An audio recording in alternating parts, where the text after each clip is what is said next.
Pete Pereira, get a good shot of me, please. All right, thanks, man. I did my hair today. All right, gather around, everybody. Come on. Patriots tie, Mr. Superintendent. Good. If you guys ready? Sue, you good? You're good. All right. So, I wanted to just hold a press conference today to let everybody know what we're doing about the snowstorm. So, I think the headline is this is the biggest snowstorm that will hit New Bedford in over a decade. I've been here long enough. I remember that year in January and February of in which we had one big snowstorm after another, and it didn't melt because the weather stayed really, really cool for a while. And we have similar conditions right now. Let me talk a little bit about like what we're looking at tomorrow before the snow starts, and that is really cold temperatures, below 10 with much lower wind chill readings. And then we have snow starting very early Sunday, mid-morning on Sunday and going through Monday morning. So let me talk a little bit about both. Because it is cold, because it will be cold, we're going to have snow that piles up and doesn't melt, and that's significant. And that'll be true right through the rest of the week. So whatever happens on Sunday and Monday will stay there. So this is why among other reasons, this is why we're treating it seriously. The National Weather Service and Precision Forecasting, which is the subscription service that the city uses to forecast the storms, are calling together roughly from, at this point, 8 to 13 inches of snow, which is, again, not a huge snowstorm, but a sizable one nonetheless, one that can cause treacherous conditions all on its own. I will hasten to add that there are a couple of circumstances that we have to keep an eye on. The forecasts have been varying greatly over the last several days, and they may change. And they may change for the worse. We might end up getting a lot more snow north of here throughout New England. We expect a lot more snow. If that snow line shifts farther to the south, we may be getting similar levels of snow. So that's something to keep in mind. But we know to a high degree of certainty that we're going to get a lot of snow. Secondly, and again, it's not going to melt. So ensuring that the snow is removed effectively shortly after it comes down is really key, because it's whatever falls is going to stay there, and the next snowstorm will pile on top of that, and then we'll have a problem. Those are the conditions that we're looking at. Fortunately, we don't think this is going to be a high wind event, so that itself will lower the possibility of down tree limbs and therefore down power lines. Nevertheless, those always remain a possibility. So I wanted to say how we're attacking it. We're going to be sending out about 120 pieces of equipment, mostly plows, starting very, very early Sunday morning, that we hope will be able to enable us to get ahead of the storm. We will prepare the roads before that, as we always do with storms, which is to say we'll be out there with salters in the wee hours of Sunday morning. That will be, it's one of the most important things that we do, so that the roadway is softened up. It's not the roadway softened up, but like the surface itself, its ability to adhere snow is diminished. So that'll be happening very early Sunday morning, and then the plows will go out once we reach a plowable level of snow. So about 120 pieces of equipment. There will be, and this is something I really want to emphasize, it's become increasingly difficult to ensure compliance with parking bans. The parking ban will go into effect, and we will repeat this through every medium conceivable at 2 a.m. on Sunday. So that allows everybody to go out on Saturday night, can have fun, stay out late, and then come home and park their car in the right place, which means in general on the side opposite the fire hydrant on most of our streets. There are some double-sided bans, right? Those are marked across the city, primarily on the main roads, but also in the downtown. that's all double-sided, so don't be parking on the street in those places at all. The parking ban is important because by allowing us more room to push snow aside, we are able to get emergency vehicles where they need to go. You don't want to be the person, you don't want to have a family member to be the person who needs emergency medical assistance and the ambulance can't get there because the snow hasn't been plowed well because people are parked all over the place. So we really want people to comply with the parking ban. It's been tough. We just had this really little snowstorm, relatively little snowstorm just last weekend, and all of somewhere between 4 and 6 inches. And we towed 179 cars and ticketed 120 1,200 other cars because people, despite our efforts, didn't see fit to comply with the ban. The ban's not a suggestion. The ban is mandatory. You need to move your car. And there are places listed on our website, lots of parking lots where you can go to move your car, but you gotta move your car. We wanna make sure people are safe in the city, and the parking ban helps us make people safe. So we will be out in force, ticketing and towing as we did before, but we don't delight in ticketing and towing. We wish there were none. Wish everybody did what they had to do to clear the way for the plows, but we've got to get the plows in, so that's why we do it. We will put out that message, by the way, not only here, and I appreciate everybody's emphasizing that in your reporting, if I could ask you to do that, but also we'll put it out through social media. We will have billboards that say 2 a.m. Sunday mornings, the parking ban. We'll have a robocall. We'll have police going up and down the streets on Saturday night with a bullhorn that says 2 a.m. is the parking ban. So honestly, there really isn't a good excuse not to move your car. Everybody should know about it.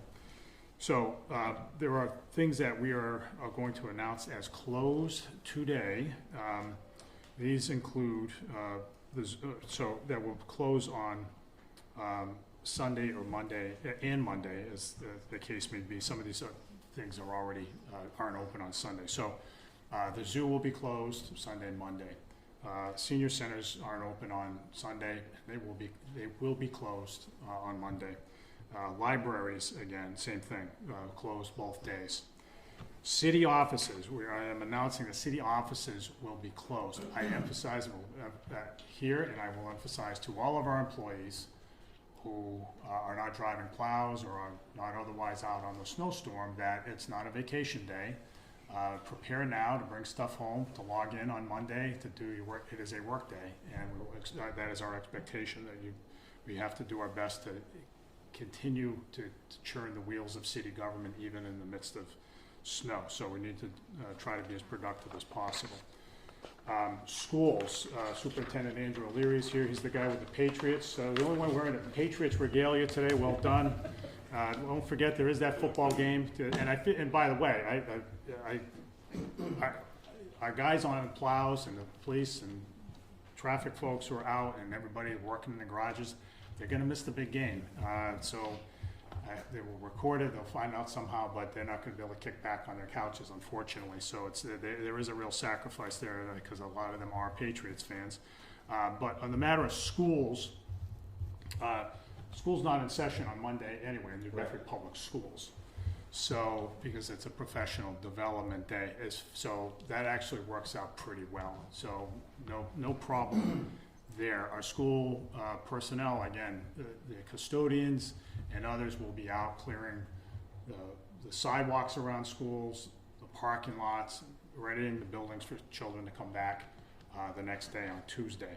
As far as our other schools go, the charter schools, the parochial schools, New Bedford Voc, they will make their announcements separately. Trash service, we are going to suspend trash service on Monday. The problem that we find is that when most people put their barrels out the day before. The day before, in this case, is going to be in the middle of a snowstorm, so that could be a problem. When snow plows knock over barrels, the barrels make a mess. We don't want messes to be laid bare after the snow all melts. So we're suspending trash service Sometimes people don't hear that announcement. We will emphasize that as well. So don't put your barrels out on Sunday. And for the rest of the city, just treat it like it's a Monday holiday when the trash collection is pushed off a day. So in other words, if you're in Ward 1 and your trash is ordinarily picked up on Monday, it'll be picked up on Tuesday. If you're in Ward 2 and it's on Tuesday, it'll be picked up on Wednesday and so forth. So just keep that in mind. Let me talk about sheltering. So we are not going to open up an emergency shelter as yet. We'll be ready to do that. Our designated emergency shelter is at Keith Middle School. We will open up that as necessary, if necessary. It's unlikely. It's unlikely because we're not anticipating major blackouts. I hope I'm not wrong about that. If I am wrong about that in that prediction, then we'll go ahead and open it up and we'll see to it. We are opening up, there will be open, a cold weather warming center at PACA on Cogsall Street. This is for people who are out on the street. And that'll open at 4 p.m. on Saturday. So that is a warming shelter, so it's not a permanent thing. That's just to get people out of the cold. If you see somebody out there who looks unattended, is out in the cold, call the non-emergency police line, or you can even call 911, right? I mean, it's not cheap, no big deal, right? It's just that we want to get people officer, let a police officer talk to that person to get them in a cruiser and get that person over to the warming center. We don't want people freezing to death, obviously, out in the cold. So just you can do your part by flagging these people. We'll have, for those who want it, sand and salt available at 3 locations, Liberty and Smith Street, the Brookline Senior Center, and the parking lot across from the Dennison Center on South First Street. This stuff's all on the website if you want to look it up there. Here's the last thing I'll say, then I'll open it up for questions. But so what can people do to be helpful? Well, the answer is there's a lot. There's always a lot. But first thing, again, comply with the parking ban, period. And again, the website has lots of suggestions about where you can park your car off the street. If you see a down power line, and again, it doesn't look like a big wind event, call 911. And on the matter of wind, people will inevitably ask about the port in New Bedford because it's a very busy place. It's unlikely that the Army Corps of Engineers is going to be closing the barrier gate because we're not seeing a lot of wind. We're seeing astronomically low tides. The Army Corps closes it. The rule of thumb is when the water level reaches 4 feet above mean high tide. That's not likely to happen. I suspect most of the fishing vessels and other vessels that call on the port of New Bedford are coming in, but in any case, it's not one of these storms where we close the barrier gates and the castle is not, nobody's let into the castle. That should not be a problem, knock on wood. In general, people should stay home. You've got a really big game to watch. Go ahead and watch the game. Have fun with that, but don't, the big watch parties, I would discourage them. Watch them on TV. You can talk to your friends about the game and yell at the referees and all that stuff on the phone if you want. Private contractors, we're probably not going to be using many of them for this event. I just note that. There are things to shovel, so shovel your sidewalk. It's the responsibility of every property owner to shovel the sidewalk before them, and that is, it just helps out people, especially along routes where we know children walk to school, especially around New Bedford High and Keith, where there's a lot, Keith Middle School, where there's a lot of walkers. Shovel out hydrants. That's a big help to the fire department in locating the hydrants and freeing them up so that in an emergency they're not breaking ice off of them. And look out for your neighbors, especially the elderly. Every year there's somebody who has a cardiac event with a big snow. Every time there's a big snowstorm. We haven't been getting many big snowstorms. But when there are people who go out there and have heart issues. We don't want people walking out, especially men of a certain age, going out being a hero and shoveling very heavy snow when someone else can be doing it for them. So look out for them, look out for your neighbors if they have, especially the elderly, if they have heating issues. Just find ways to pitch in with others. It's always a big help. Shoveling out storm drains, that's a big help for us. So that's it. I want to acknowledge City Council President Ryan Pereira. Appreciate the City Council support in all of these endeavors. We've got before I take questions, I'll just say one more thing.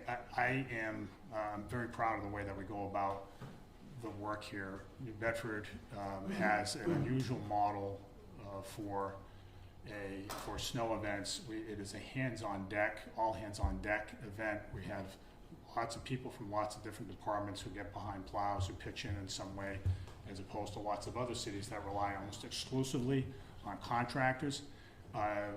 We do it more effectively than most cities, I dare say, and we do it more cost effectively as well.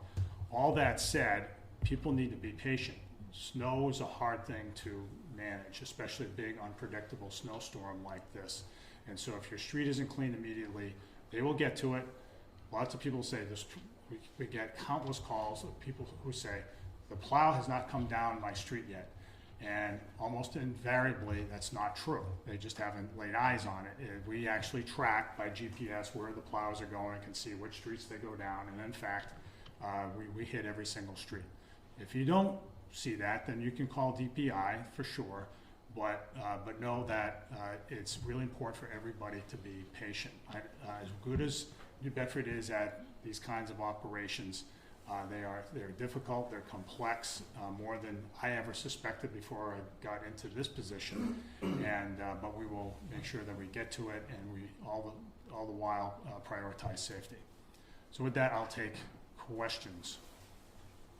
Go ahead. How long can people leave their cars in garages or other kinds of lots without being charged for overstaying? Well, I guess that's up to the garage operator, right? But that depends, like, on the garage, right? So we have a list of parking lots on the website where people can go. The parking bans don't usually last more than 24 hours, so that's never really been a problem. Anybody else? I think that's more or less it then. So that's what it. Well, so and the last thing is just stay tuned for updates. We'll push out some more information to you guys as things move forward. But that's the lay of the land right now.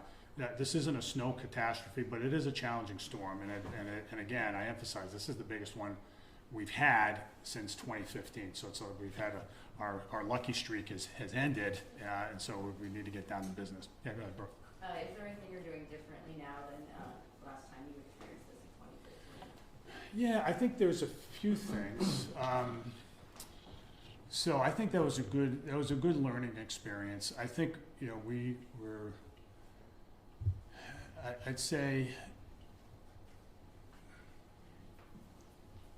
Well, I'd say a couple of things. So I think we're a little bit better prepared when it comes to the maintenance of vehicles, which is important because when you get a big snowstorm, some vehicles break down. And the breakdowns can be as simple as a broken wiper blade, which can effectively disable a vehicle from plowing, right? That's something. So I think we're a little bit better prepared for that.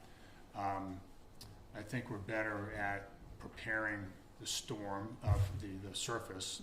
We've gotten more effective at salting and brining and putting down melting agents, and that might sound like a simple thing, but we're pretty methodical about that. And I think that's a big help. We're better at forecasting. We didn't have that precision service in 2015, so that's a big thing. I think we're more emphatic about the parking ban now, as we have to be. It's been, and I think that's probably the biggest challenge, that there's frankly less compliance than there was back then. And I think honestly, and you'll appreciate this, I think a lot of that has to do with where people get their news. It used to be that, well, we put it in the Standard Times and put it in WBSM and everybody would hear it, and it's no longer the case anymore, right? So we've got a very fractured news environment now, and so not everybody hears that message clearly, and so it's unfortunate that leads to more ticketing and towing, but again, the reason for that has everything to do with public safety. So I would say those are the biggest differences.